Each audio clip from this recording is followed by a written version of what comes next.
Good evening, it is I, Drive Ghost, in my very first ever voice-utilizing video. I haven't done a video like this before, but I decided I might as well now because there's a project I wanted to work on that also required my voice. So, today, we're going to be looking at, as you can see on the screen right now, 10 things that I personally would want in a third Stick of Truth game. And yes, I know, there is Phone Destroyer, but I don't count it, because it's a mobile game. I have nothing against mobile games, but it doesn't feel like the other games, so I don't count it. Short disclaimer before we start. For the sake of interest, I have used some fan art from very talented artists on DeviantArt. I have also put their names by the art, so please go check them out if you find the art interesting. Go check them out regardless, they're talented. Alright, let's hop right in. Keep in mind, this is my opinion. Let's do this. Sorry, my computer is really slow, it kinda sucks.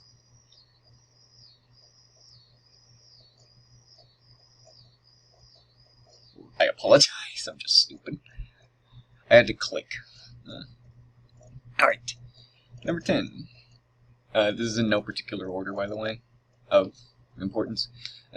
An expansion on the New Kid. Now, as we know, whether it be an expansion on... I'm not starting. When it comes to the New Kid as a character, we get very little about them, aside from little, tidbits. And so, what I would like for this theoretical third game would be sort of an expansion on their character or backstory.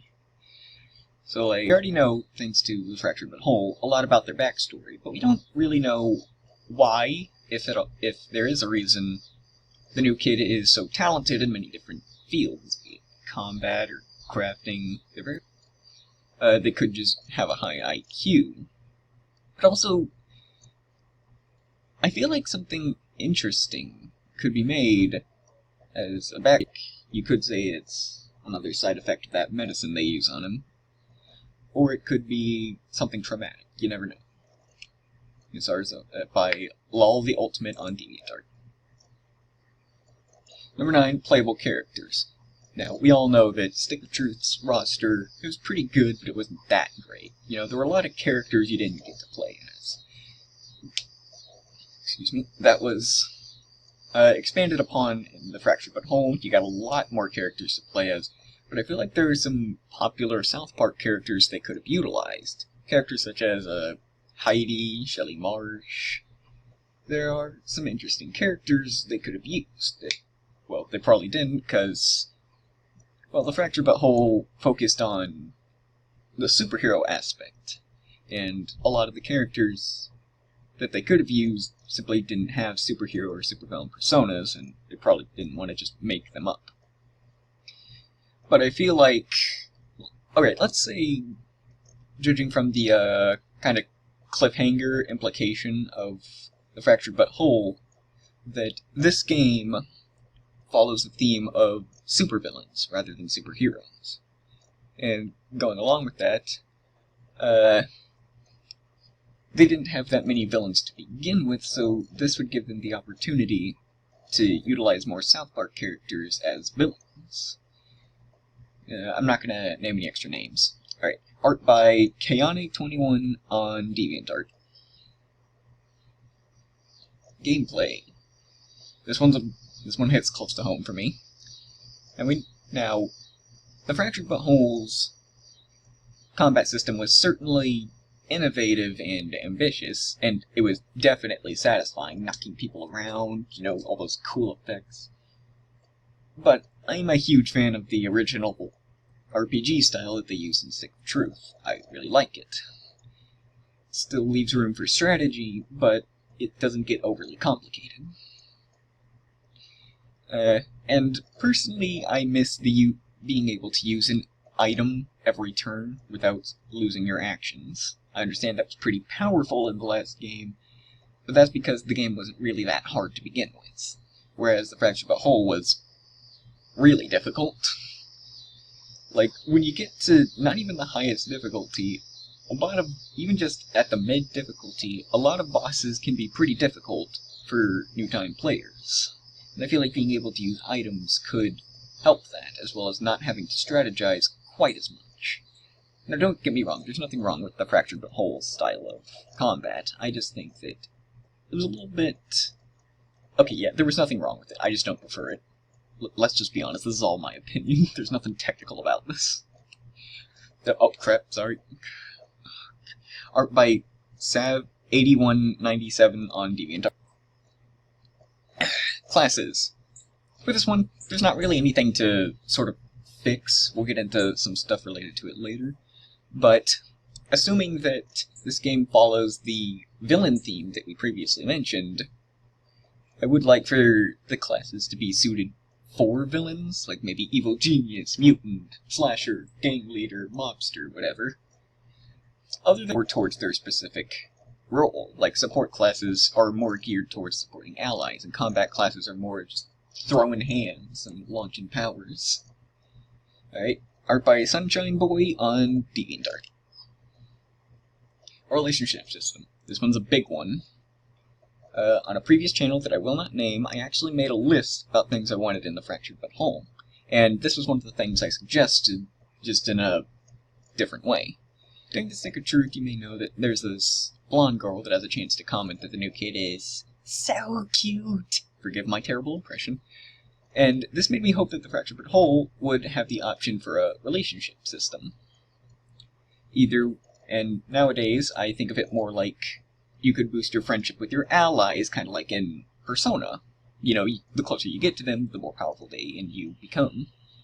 Or maybe they could create game-only characters you could develop romantic relationships with, because they have commented that the Stick of Truth is canon and that the new kid may be referenced. I don't know if they've actually done that, because I don't watch much of the show these days. But the best way to do a romantic relationship system would obviously be with game-only characters.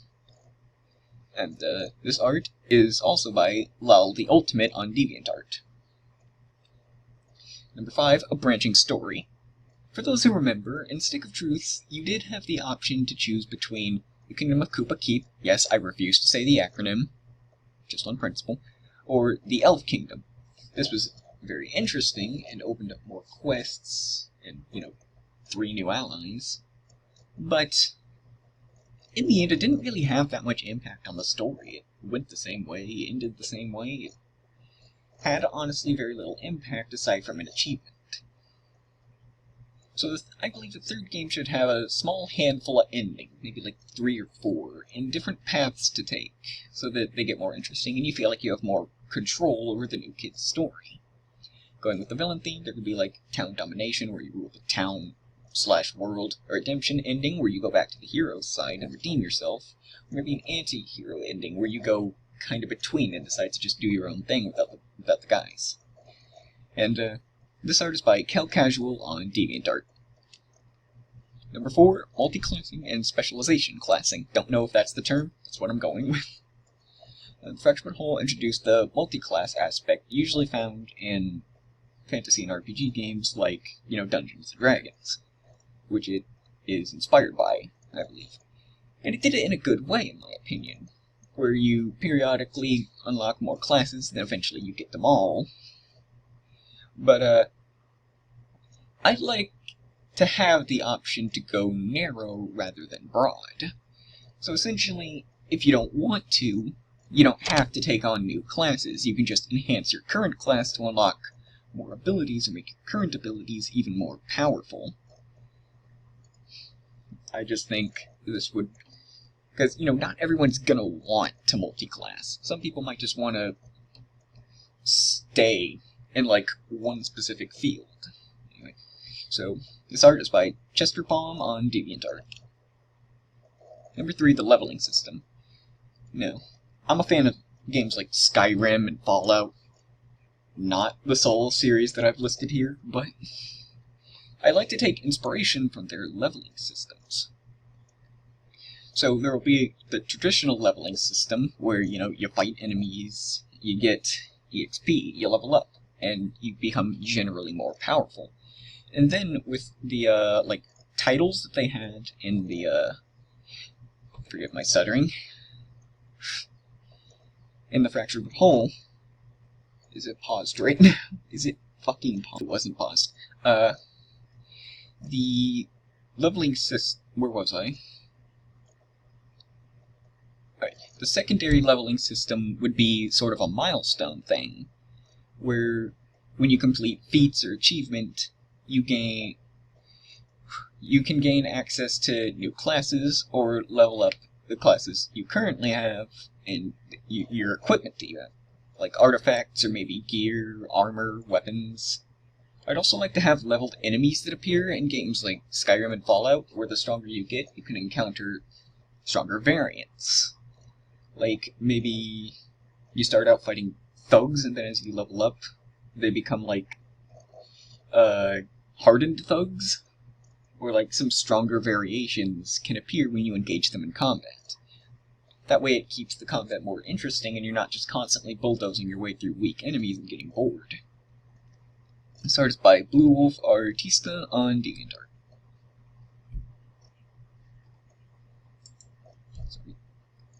Number 2, Team Powers.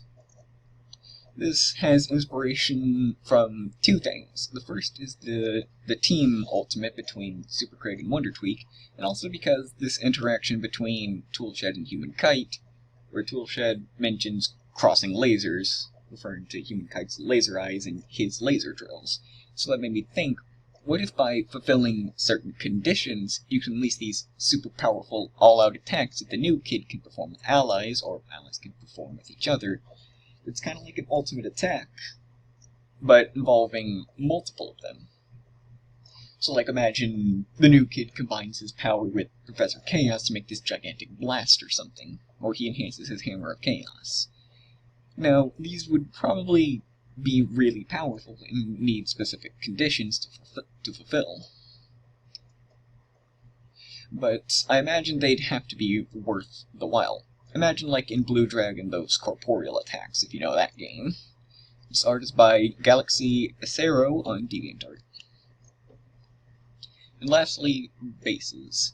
In both games, the new kid's house is really underutilized. You pretty much just go there during the night, you use it for storage and some minor loot at the beginning of the game, and then pretty much nothing else.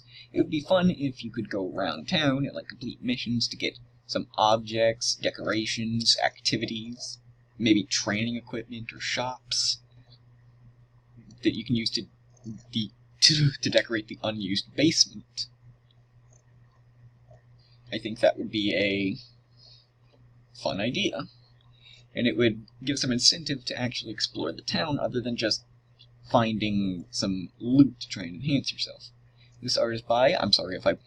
And that's the end of the list. Comment down below your thoughts and or opinions in the comments below. And this art is by Tigran on DeviantArt. Have fun, guys.